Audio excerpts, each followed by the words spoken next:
মহান আল্লাহ তাআলার নিকট অনেক কৃতজ্ঞ, কারণ উনি সবার মাঝে আমাদেরকে বাঁচিয়ে রেখেছেন। ৩৪ দিন পর হাসপাতাল থেকে বাসায় ফিরলেন দগ্ধ শিক্ষক নিশি আক্তার। উত্তরার মাইলস্টোন স্কুল অ্যান্ড কলেজে বিমান বিধ্বস্তের ঘটনায় দগ্ধ হয়ে চিকিৎসাধীন ছিলেন তিনি।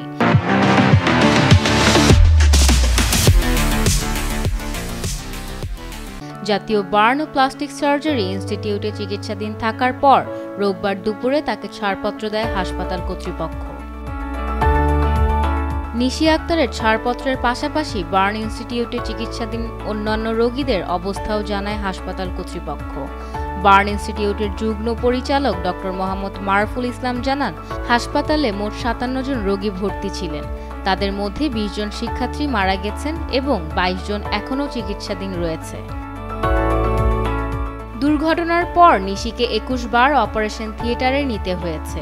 এর মধ্যে ৫ বার বড় ধরনের অস্ত্রোপচার করতে হয়েছে। তবে যারা আগে হাসপাতাল থেকে বাড়ি ফিরেছেন তারা অপারেশন ছাড়াই সুস্থ হয়েছেন। কিন্তু নিশির শারীরিক অবস্থার কারণে একাধিকবার অস্ত্রোপচার প্রয়োজন হয়েছে।